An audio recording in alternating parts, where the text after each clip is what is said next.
कपास में भी उत्पादन पौधों की संख्या पर निर्भर करता है। इसके अलावा पेड़ों की अतिवृद्धि से कीट रोग और पत्तियों का झड़ना, टिंडों का सड़ना, यह सभी समस्या निर्माण होती है। अब हम जो कपास की बुआई करते हैं उसमें पंक्तियों की बीच की दूरी और दो पेड़ की बीच की दूरी प्रति एकड़ पेड़ों की संख्या की गणना कैसे करते हैं। इसमें 43,560 चौरस फुट प्रति एकड़ रहता है। दो पंक्तियों की बीच की दूरी को दो पेड़ के बीच की दूरी से गुना करें। यदि आप इसे फुट में करते हैं और 43,560 से विभाजित करते हैं तो आपको प्रति एकड़ पेड़ों की संख्या मिलती है। कपास की खेती सामान्यतः 3 प्रकार से की जाती है। इसमें से भी आप कौन सी किस्म लगाते हैं, आपकी ज़मीन कैसी है, आप उर्वरकों का प्रबंधन कैसे करते हैं, सिंचाई कैसे करते हैं, इसके अनुसार दो रेखाओं के बीच की दूरी को बदलना होगा। इनमें एक विधि है जो विषम दूरी विधि कहते हैं। सबसे अच्छा तरीका माना जाता है जिसमें दो रेखाओं के बीच की दूरी अधिक होती है और दो पेड़ों के बीच की दूरी कम होती है।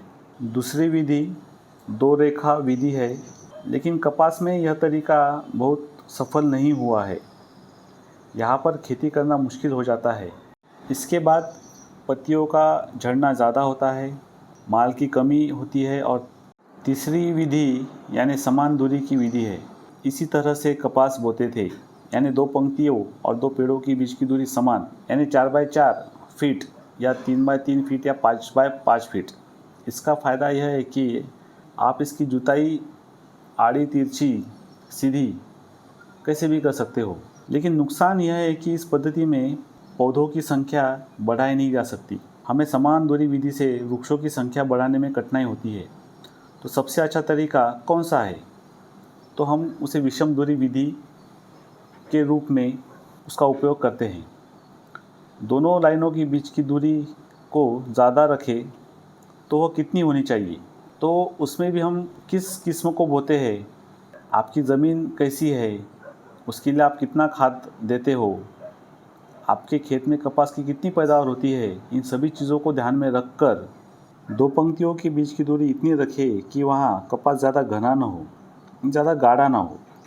दो पंक्तियों के बीच आधा फुट की जगह बच भी गई तो भी चल जाएगा, लेकिन कपास ज़्यादा घना नहीं होना चाहिए।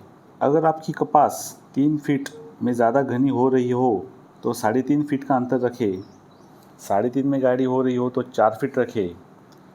4 फीट में भी अगर गाढ़ी हो रही हो तो 5 फीट रखिए। अगर 5 फीट भी ज़्यादा गाढ़ी हो रही हो तो 6 फीट की दूरी बनाएं। दो पंक्तियों के बीच की दूरी आपकी मिट्टी के आधार पर 3 फीट से लेकर 6 फीट तक आप ले सकते हो, जो कपास की वृद्धि पर निर्भर करती है। यहाँ आपकी मिट्टी के आधार पर फसल की वृद्धि पर निर्भर करती है। आपके उत्पाद को दुगना करने का कौन सा तरीका है? तो उसमें 2-3 फीट का तरीका हो सकता है, लेकिन यहाँ मैं आपको सर्वसामान्य तरीके के बारे में बता रहा हूँ।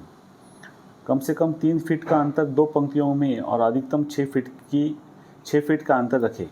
आपकी भूमि के अनुसार वहाँ कितना कपास उगता है, खाद का प्रबंधन कैसा रहेगा, मिट्टी की उर्वरता कैसी रहेगी, कौन सी किस्म आप लगा रहे हो, इसके अनुसार दो पेड़ के बीच का अंतर 1 से 2 फीट रखें और दो पंक्तियों के बीच का अंतर कपास के वृद्धि के अनुसार रखें। मैं यहाँ केवल इतना कह सकता हूँ कि कपास का आधा भाग या आधा फीट भी बच गया तो भी चल जाएगा, लेकिन वहाँ पे वह गाढ़ा नहीं होना चाहिए। आप देखोगे गाढ़ा होने से क्या होता है, बड़ी संख्या में फूल झड़ जाते हैं, निचली तरफ के सभी फूल झड़ जाते हैं। मान लीजिए फूल अगर बन भी गए, टिंडे भी अगर बढ़ गए तो वहाँ पर टिंडों का सड़ना बढ़ जाएगा। पिछले 2-3 वर्षों में आपने देखा होगा कि टिंडों का सड़ने का मुख्य कारण कपास का घना होना है। जैसे जैसे घनत्व बढ़ता है, टिंडों का सड़ना वहाँ पे ज़्यादा हो जाता है। लगातार बारिश से भी टिंडे सड़ जाते हैं। इसको रस चूसने वाली कीट भी बढ़ जाती है अगर वहाँ कपास घना हो जाता है। तो इससे सफ़ेद मक्खी भी इससे जल्दी नहीं निकलती है। यदि आप दो पंक्तियों के बीच की दूरी कम करते हो और कपास घनी हो जाती है तो ऐसे नुकसान आपको देखने को मिलते हैं। इसलिए 2 पंक्तियों के बीच की दूरी सही रखें और 2 पेड़ों के बीच की दूरी 1 से 2 फीट रखें।